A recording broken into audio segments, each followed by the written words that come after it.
around 75b. It's about 4 lines from the top. The last Gemara said, the last piece was Rav Chisda. Rav Chisda said that someone that shechs a treifa, shechs an animal, checks it, he sees it's a treifa. It wasn't kosher. There was a problem in the lungs. However, inside that animal was a fetus. It's called a ben pakua. That fetus was 9 months old. That means it was full term. I don't know how long it takes really, but it was full term. It was ready to be born. So, we have a problem here. Problem is that if we go like Reb Meir, that holds that if it's full term, it's considered like it's born. So then it requires shechita. If you go like the Rabbanan, that say that the shechita of the mother helps, so then what do you do here? The mother's shechita was a treifa. This is just like a limb of the treifa. So Rav Chisda says that it requires shechita. Sounds like Reb Meir's opinion. You have to give off that animal the Zrayel Chayayim and the Keva, which are the parts that go to the Kayin. Sounds like the Reb Meir's opinion, that it's the mother shechita did nothing. However, he then concluded and he said that if it dies, it doesn't give off tumah. It's not an avela. Sounds like the Rabbanan's opinion that the mother shechita did everything. It doesn't require shechita. It's not an avela. So it's like a contradictory. You can't have the cake and eat it too. How does this work? Was the mother's shechita acceptable for this child? If it was, then that makes sense, the nevela part. But then why do you have to shecht it? Okay. So Rava asks him this question. He says, "Who are you going like? Are you going like Reb Meir? Or are you going like the Rabbanan?" So he responds back. Reb Chisda responds back. It's in our Gemara it said it was Rava. It's probably Rabbi, because Rava already answered this before once. Rava said, "Dalit simanu machshav berachmana," that you have other options. Rava already answered this, so it's Rava. Yeah. Gemara says, according to your reasoning, this is Rav Chisda responding to Rabbi. How did Tanya Rab Chia? This is the Rab Chia taught. Hashoich, that's a treifa.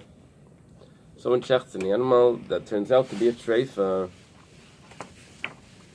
There's another girsa here that the Rashba has. It says just Hashoich, that's a behema. It doesn't say Hashoich, that's a treifa. Hashoich, that's a behema. With that girsa, they want to explain, because this brisa of Rab Chia is exactly what Rav Chisda said. So Taisvus asks, why is he saying it on his own if he could say a brisa? Why doesn't he just quote the brisa? So according to the Rashba's Girsa, the brisa doesn't say it's a treifa. That would be an answer. So anyway, let's see. Hasheich es a treifa matzaba ben teschai.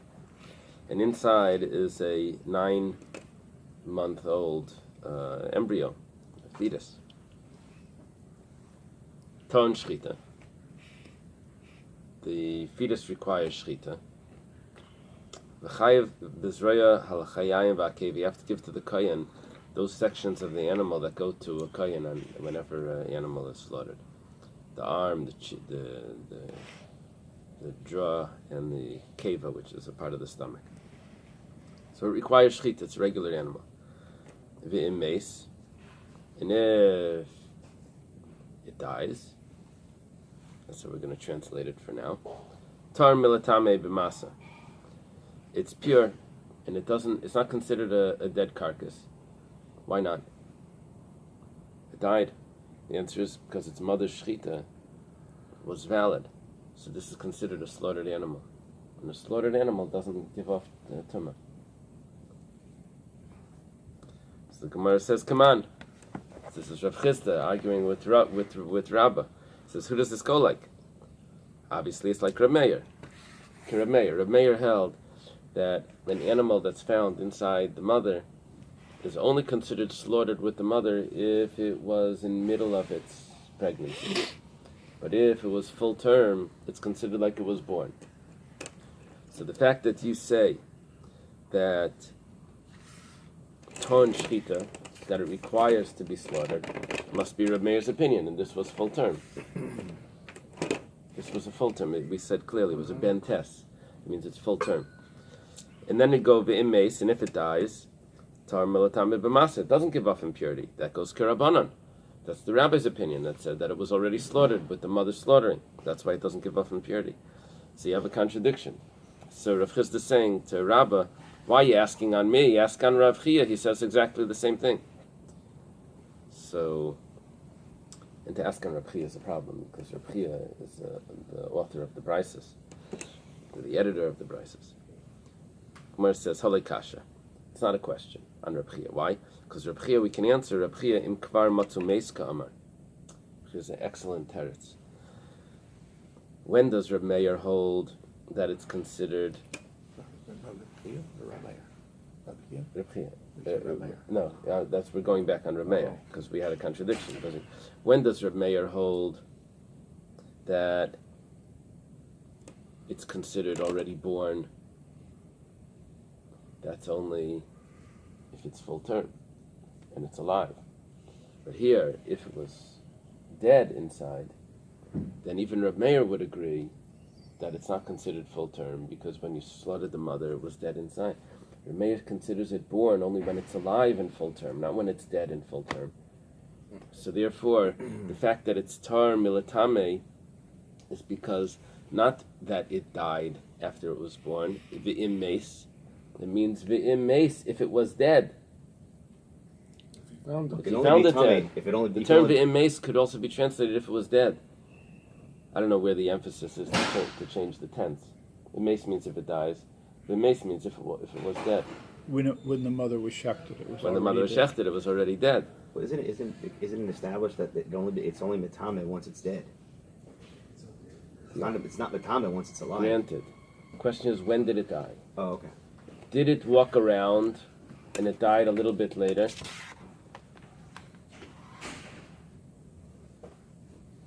Oh my gosh. This is a new business? Ben Pakua meat? In Australia, 2 years ago. If it's walking around and then it died, if it's walking around and then it died, so then Reb Meir would hold that it's an avela. A regular animal died. It's only if it was inside it, dead, that Reb Meir would say that that's a ben pekua and it was slaughtered. Okay, so we have two ways of translating the word v'mes. It's like the Olam haba. We always translate the word to come, but if you think about the word haba means that came. Right? Haba means that came. Uva shemesh, right? What? Right. Yeah. But haba, that came. That's I mean. So it's probably the emphasis haba. It's one of these complicated. In Shema also you have the hafta, it's Hashem Elokecha. The hafta means you shall love or you love. Right. What? Right. 75 on what? Right. So that's a vav. That's a vav. That's a confusing vav. Yeah. So which one is the right one? No, so there's two interpretations, but the vav is confusing on a past tense word. Right. It doesn't. There's no rule. Okay. Ela l'didach. He's asking on Rav Chisda. According to you, kasha. You didn't answer that answer of v'im meis means that it died already. That wasn't what you were saying. Amalei l'didi nami like kasha. According to me, Rav Chisda says there's also no contradiction here. Why? Dalet simana machshe be'rachmana. The fact that I said that you can go ahead and shecht it, that you should go ahead and shecht it, because the shechting of the mother wasn't valid here because the mother was a treifa. It wasn't a kosher animal. The fact that you can go ahead and shech the embryo, that's because I hold Dalit Simanim, that there's 4 tubes that need to be shechted here, or that can be shechted here, and 2 of them will make this animal valid. Either the mother's or the child. The mother's didn't work, so do the child. That we heard before from Rava. Now we're hearing it from Rabbi, if the gears is different. Now we're hearing it from Rav Chisda, I'm sorry. Now we're hearing it from Rav Chisda. Rav Chisda is Rava's father-in-law. Kisalak Rab Zera, when Rab Zera went to Eretz Yisrael, we know that Rab Zera traveled to Israel. He fasted. And then he went. Ashtichei l'Rabasi. He finds, it says Rav Asi, it's supposed to be Rabbi Asi, because he's in Israel. He finds Rabbi Asi, Diyosef v'ka'amar lo lahoshmaita. He's saying this halacha. Rashi puts it that Rab Asi saw Rab Zera saying it. Amalei Yasher. Rab Asi says that's correct. Yasher means it's straight. It's accurate. Yashar. Yashar. Yeah, but here it says that Rab Asi Ashkechi Rab. See how Rashi switches it. It sounds. Where's the Ashkechi? Ashkechi.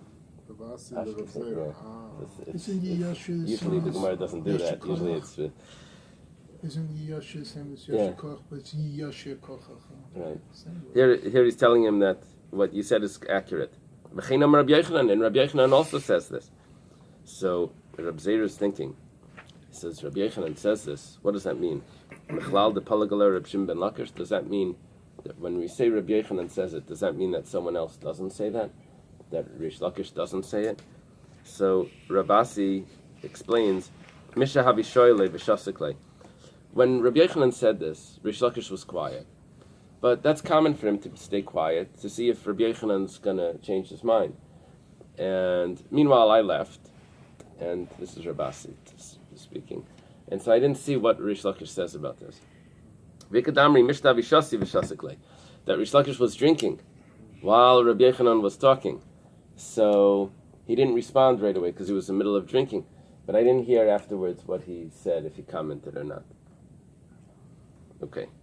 So he doesn't know what Rish Lakish holds about this. But Rabbi Yochanan holds that you can shech the child as well if the mother was a treifa. Reb Shimon Shazuri Yomer Afiluchu. Reb Shimon Shazuri was in the Mishnah, we mentioned, that he says that even if the animal is 5 years old and running around, you can still eat that animal without shechita, because it was found in the mother's womb. The shechita of the mother covers it. It's just like a part of the animal. The shechita was effective on it. I don't know if you answered this before, but it doesn't need shechita. But what about the blood? It still needs to be drained blood. So that we said that the blood was a machlekes Rish Lakish and Rabbi Yochanan.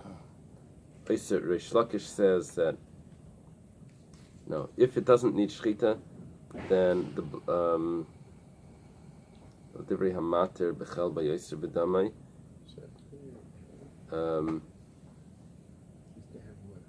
Yeah, according to Rish Lakish, it was mutter for sure. According to Rabbi Yochanan, it was aser. That's what it appeared. Rabbi, if I can just interject, I gave you this article that I came across on the internet. Was referred to. I was looking up another Daf Yomi by Rav Sharansky, I think his name. Anyway, so it's 2 years old, but there's a business in Australia, or there was an attempted business of selling ben pekua meat. And when they were talking about the hechsher, initially the hechsher, if I understood right, they thought it might even be par of the meat. Oh. He mentions it meant chaschinach, this and that, which caused a whole tumult, and apparently that's wrong. But what it did say is that the milk of the ben pekua is parav. Uh-huh. And that was the first time, and we've talked about fleshik eggs, now we have parav milk. Right. So I thought it was very interesting article. I don't know if they're still selling ben pekua meat, but 2 years ago it So this would only work with Reb Shimon Shazuri's opinion that says that after it's walking around, it's still fine. Because as we'll see in a second. Yeah, but I'm just saying. Very good. Isn't there an Isur to Rabbanan against Yeah, that would be the sages. Reb Shimon Shazuri says, no, let's see. The Gemara asks, Hainu Tanakama. Shimon Shazuri says the same thing as the Tanakama. The Tanakama also said, if it's full term, that it's kosher. Shimon Shazuri says if it's walking around, it's kosher. Amar Rav Kahana. Rav Kahana says, Hifr sal gabe karka kebenayu. The difference between the Tanakama and Rav Shimon Shazuri is if it's walking around. Which means that the Tanakama holds that there's a rabbinic decree that once it starts walking around, it requires shchita, or else it's like maras ayin. And Rav Shimon Shazuri says, no, it's no problem. Amar Rav Mesharshia. The Mesharshia says, according to the opinion that holds that you have to suspect to the father, this is an opinion we'll have in 2-3 days, about you're not allowed to kill a mother and a child in the same day. You're not allowed to slaughter a mother and a child. Does that apply to the father, to the male in this animal, in this family? So, not necessarily, but there is an opinion that says yes. It's interesting because it's Oisai Vespinai and it really means her, according to everyone. But according to one opinion, it means yes, you have to suspect to the father. So that opinion that says you have to suspect to the father, that the father is significant here. So then, Ben Pekua Bal Behim Malaisa. If I have a Ben Pekua, the child that was found in the womb after the shchita, that then impregnates a regular animal.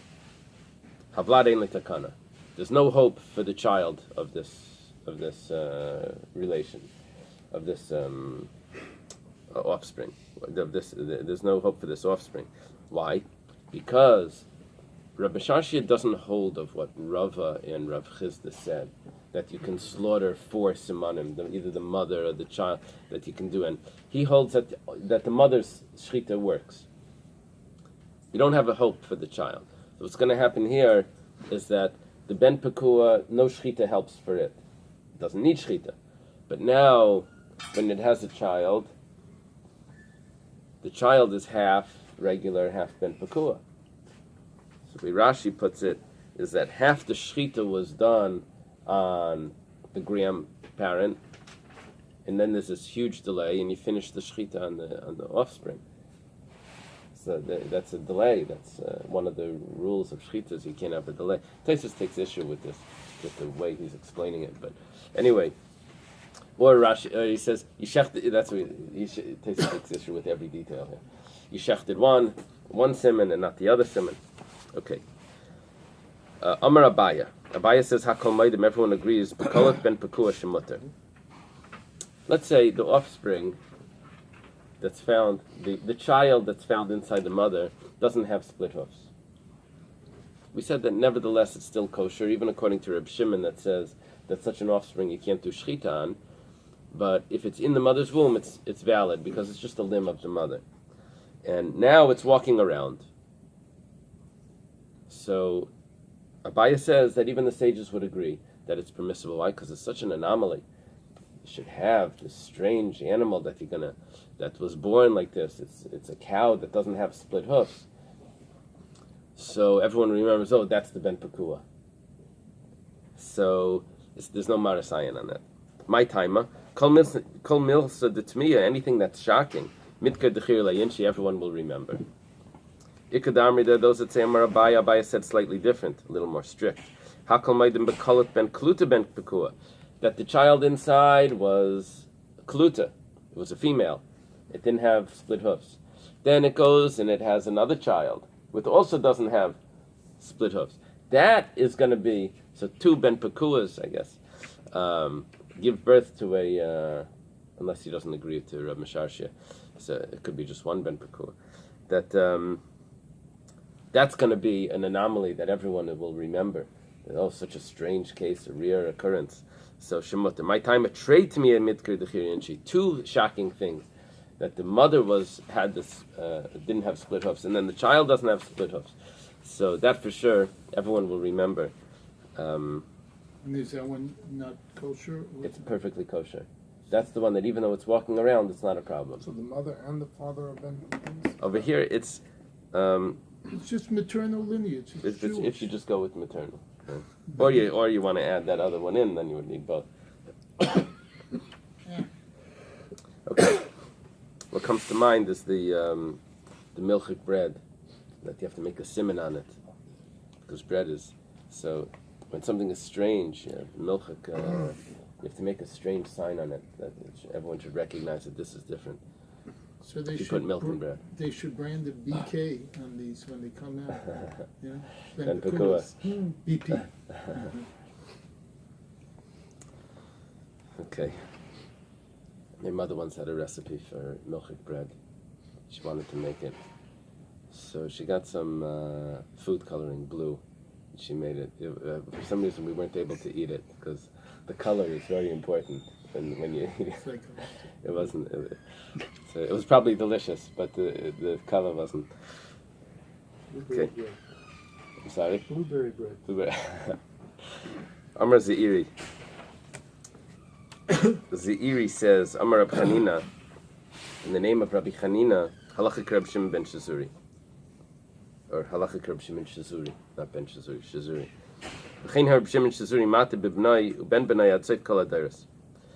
And he adds on, he says, and so Reb Shimon Shazuri says that even the offspring of the ben Pekua continues on, that its offspring is also doesn't need shechita.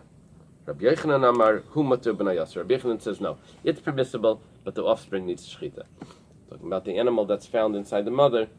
What about if it goes and has a child? That's a machlokes between Rabbi Yochanan and Rabbi Chanina. Ada bar Chavu havli ben Pekua. This fellow, Ada bar Chavu, he has a ben Pekua. Denafel duba aleh. Duba sounds like a bear, but it means a wolf, because the daled in a zayin are interchangeable. So it's a zev, right?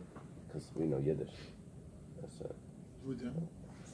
oh well, in Yiddish it's beryl, but dove. But in Aramaic it's a wolf. So Asal Kami de Ravashi comes in front of Ravashi. Ravada bar Chavu, he has a problem. His animal's about to die. It got attacked by a wolf. Amalei zil shachte. He says, go and shecht it. Shecht it? It was a ben Pekua. Amalei Amar Zira Am Chanina Alach Reb Shimon Shazuri. Why should I shecht it? I know it's walking around, but Reb Shimon Shazuri holds that if it's walking around, it doesn't need shechita. Even if it would be the offspring of it, it would be fine. Even Rabbi Yochanan that argues in Rabbi Chanina, he only says the offspring of the ben Pekua, but the ben Pekua itself he agrees with. Amalei. So Rav Ashi says to him, Rabbi Yochanan l'divrei Reb Shimon Shazuri ka'amar. Rabbi Yochanan says that it's only the child, it's only the ben Pekua itself, but not the offspring of the ben Pekua. He wasn't saying that the halacha is like Reb Shimon Shazuri.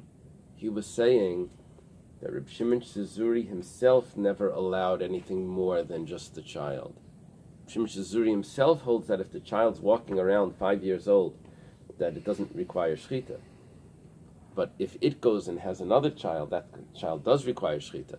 Rabbi Yochanan happens to hold that the halacha is not like Reb Shimon Shazuri in any case, in that once it's walking around, it requires shechita. That's what Rav Ashi is claiming. You need to shecht it anyway. Rabbi Yochanan had a discussion about it or the offspring.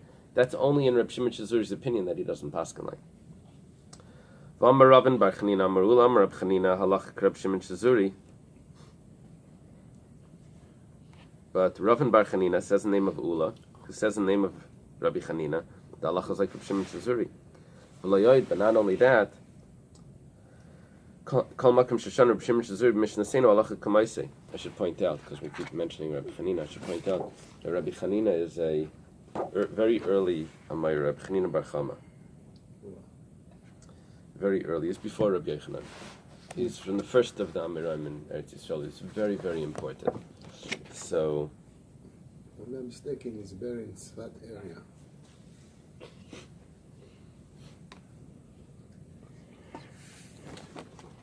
you might be right.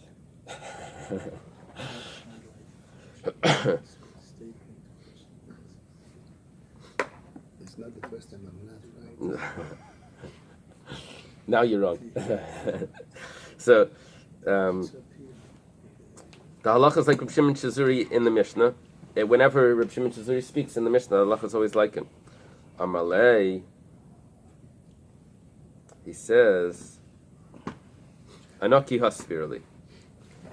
Who is talking here? This is Ashi to Adam Bar. Rav Ashi to Rav Ada Bar Chava. He says, Anoki Hasvirli, I hold a little different. I hold like the Amar of Yonason. Halacha Reb Shimon Shazuri. This that. Oh, on the side it says it's actually Rabbi Yochanan. So it's a different opinions what Rabbi Yochanan held, or it's Rabbi Yonason says differently that halacha like Reb Shimon Shazuri only in two cases: b'mesukan, b'chumas ma'aser shel d'mai. When as we'll see what the cases are. Mesukan, what's the case of Mesukan? The Tanana was taught in the Mishnah B'Yishayna, ho yomer meyitzim b'kailar. See, so, if someone wants to give his wife a get, he has to give the instructions. Write the get, sign the get, and give the get. He has to give the instructions. He can give it himself, but if he's going to use an agent to give it, he has to instruct an agent. If he only gives part of the instructions, so we don't assume the rest of the instructions. He says, write it and sign it. He doesn't say to give it, he can't go ahead and give it. However, if he was under duress or something, he was pressured, he was it was unclear his mind at the time, we say that really he wanted to say more, but he just wasn't able to. Let's say he was very, very sick and he was dying, or he was running away from the government or something. So here it says that someone that's going out with the kailar I assume means a type of collar, that it was being taken out to be executed by the Romans. And he says, Kiss get lishti, write a get to my wife. He gives instructions. Why would he want to do this? He's going to die anyway. Maybe because he has a young brother that his wife shouldn't have to wait for to do yibam. So he's just to save her from that issue. He says, write a get to my wife. She's divorced, there's no yibam. Hareli yichtavu b'yitnu. They could write and they could also give it, even though he never said to give it. Chazru laimar, and they went on and they added to this. Afa mafarish v'yitzi b'shiyari, even someone that's trying to catch the caravan, the train. He's rushing. So the same law applies over there. Reb Shimon Shazuri Yomer, Afa Mesukan, even someone that's ill. Also over there, even though I only gave partial instructions, you finish it off. Trumas Ma'aser Shel Demai. What's the case of that? Where we're going to pass like Reb Shimon Shazuri? Trumas Ma'aser Shel Demai. What happens is, if you get food from an Amaretz, you have to take Ma'aser, because you don't know if he took Ma'aser. You have to take just to be sure, just in case. It's called Demai. Now, if you forgot to take before Shabbos, then you can ask the Amaretz if you took Ma'aser. And if he says yes, you can trust him on Shabbos. On Shabbos, he doesn't lie. And you can trust him, because you're not allowed to take Ma'aser on Shabbos. You can't fix your food like that on Shabbos. It has to be done before Shabbos. So three things that you tell your wife before, you tell the house before. Isartem, did you take Ma'aser? Iravtem, did you make the Erev Chatzeres, to walk? And Edlikus and Eres. That's what the Mishnah says. You have to tell three things. You have to take the Ma'aser before Shabbos. But you can ask, if you didn't, you can ask him if he took, and you can trust him. Trumas Ma'aser Shel Demai, Shechazulim Kaima. It fell back in. You took Trumas Ma'aser. You took the Truma out of the Ma'aser, and the Truma has to go to the Kayan. The Ma'aser goes to the Levi. You took the Truma out, and it fell back in.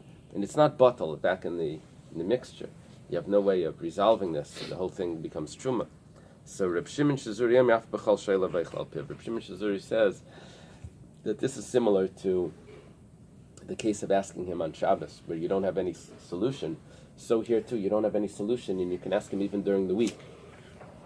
Did you take Ma'aser? And if he took Ma'aser already, then this whole thing wasn't necessary, and it's Trumas Ma'aser is not really Trumas Ma'aser, and you can eat the whole mixture. Reb Shimon Shazuri has this lenient opinion that you can ask him and trust him if Ma'aser was taken. So what Rav Ashi is saying is that I have two places where I pass like Reb Shimon Shazuri. Not over here by the Ben Pekua. By the Ben Pekua you need to shechta. Okay, we're going back to a topic where possibly we're hoping we were not going to go back to for 7 years. Here we go. Behema shenechtechu raglam in arkuva lamata. Whoa.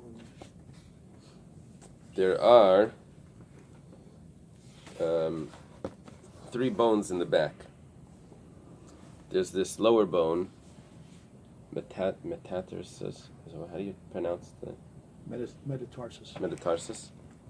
You have the middle bone, which is the tibia, and then you have the bone that's really up here. Actually, let's do it over here. The bone that's Femur? here, this is the femur. So there's 3 parts. The upper one, the middle one, and the lower one. Which one is good for the soup?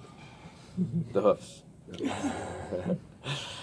Now, the arkuva is this lower joint here. This lower part has very little meat, and it's sold. This piece is sold together with the head. That's what it says, because there's hardly anything there. So when it's sold, they put it together with the head. It gets sold together. Then, what we're going to be discussing is the tzuma sagidin. There's these tendons or ligaments. I don't know what the difference are. That join together. In an animal, there's 3, and in a bird, there's 16. If they're cut, it's a problem. So here we're saying behema Meaning it becomes a treifa. becomes a treifa. Behema shenechtchu raglam in arkuva lamata ksheira. If it's below the arkuva, in the lowest leg, the lowest part, that's kosher. Min arkuva lamayla, but if it's above the lowest one, then it's psula. In the same as if the tzuma sagidin, the tzumas is where they converge, where these tendons converge. If those are removed, that's a problem. Now, it sounds like the same thing because we just said that part of the bone that's cut and where they're removed. We'll see. It's not so simple. Nishbaretzem, if the bone is broken, imrei v'basar kayam shchitasim mitarasei. Here we're talking about there's part of the possibly some of the meat is separated, and it could be basar menachai. So the bone broke. It could be that there's some meat that's hanging off if it's called if the bone is protruding out,